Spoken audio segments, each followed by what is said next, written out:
General awareness की series में आज हम पढ़ने वाले हैं न्यूट्रिएंट्स और डिफिशियंसी डिजीज़।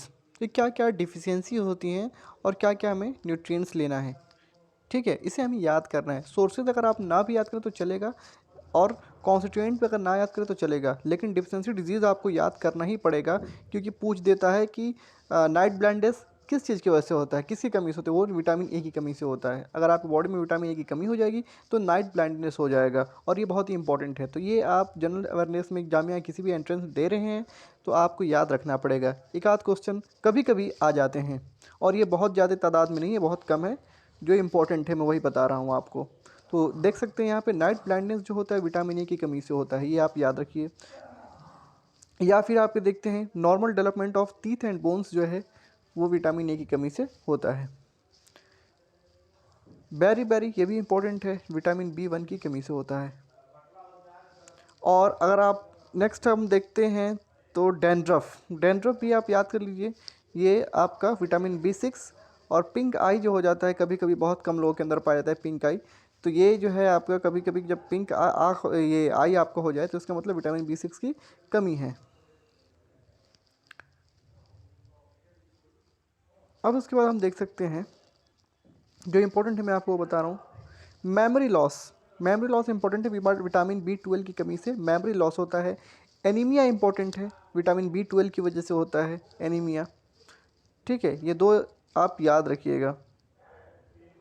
उसके बाद विटामिन सी, स्कर्वी, ये पूछ चुका है जामिया में, इंपॉर्टेंट है आपके लिए, ये याद रखिएगा।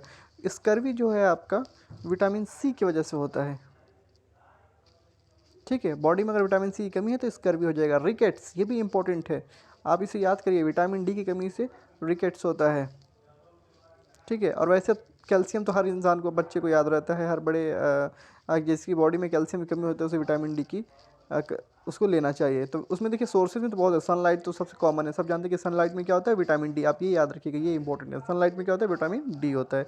बाकी का ये सब याद रखिए, कोई ज़रूरत नहीं है, लेकिन आपको ये याद रखना है क्योंकि एक बार ये सवाल पूछा था कि सनलाइट से हमें कौन सा न्यूट्रिएंट्स मिलता है, vitamin A B C D, तो ऑप्शन हो गया विटामिन डी, ठीक है। नेक्स्ट हम देखते हैं विटामिन ई।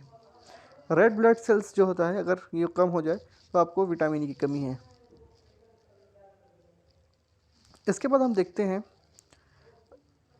जो इम्पोर्टेंट है, lack of clotting of blood. बहुत कुछ ऐसे भी लोग होते हैं जिसे ब्लड जो होता है क्लॉटिंग होने लगती है, तो वो विटामिन के की वजह से होता है, ये याद आप रखिएगा।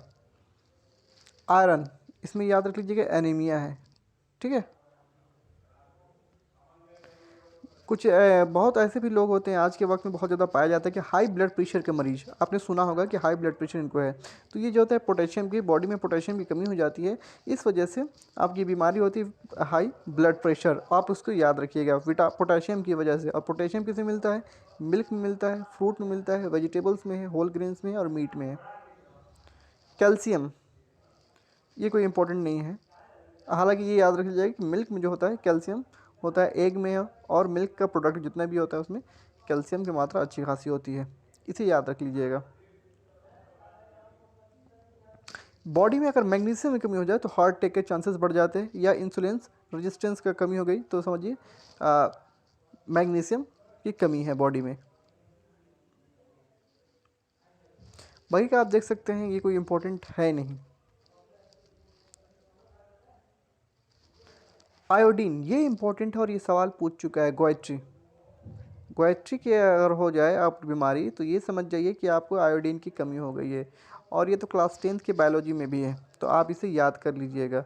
और इसमें सबसे बेहतरीन इसका सोर्सेज है वो iodine salt, sea food, green vegetables and raw milk, egg, ठीक है। आयोडीन कमी से आयोडीन कमी से क्या होता है, गोइट्री होता है। बॉडी में थायरोक्सिन की कमी हो जाती है। प्रोटीन ये याद रखिए, ये इंपॉर्टेंट है, कवासी और कोर, ये प्रोटीन की कमी से होती है। मैरामस ये भी इंपॉर्टेंट है, ये प्रोटीन एनर्जी, लेकिन ये कभी पूछा नहीं है मैरामस, लेकिन ये आ सकता है, ठीक है। तो ये आपका ज़्यादा तो है नहीं, गिनती के 10 या 11 हैं और ये आप बेसिक सवाल है, आप इसे याद रख सकते हैं, जो कि जामिया के प्रोस्पेक्टिव किसी भी एंट्रेंस में आप दे रहे हो, BA BSc BBA BCom BA psychology general BSc, कोई भी आप दे रहे हैं तो उसके लिए इम्पोर्टेंट है और ये बेसिक है। और ये जो बेसिक मैं बता रहा हूँ स्टैटिक जीके, ये सबके लिए जामिया में जनरल अवेयरनेस से इम्पोर्टेंट है। और ये मैं बहुत ज़्यादा नहीं बता रहा हूँ, एक गिने चुने जो क्या होता है कि स्टूडेंट पढ़ते हैं लेकिन भूल जाते हैं, और वही सवाल ये लोग उठाकर जामिया में दे देते हैं। तो आप इसको थोड़ा सा ध्यान दीजिए और इसे याद रखिए। अगर कोई आपको डाउट हो तो आप हमसे कमेंट सेक्शन में बात कर सकते हैं और उसे हम जल्द से जल्द रिप्लाई करेंगे।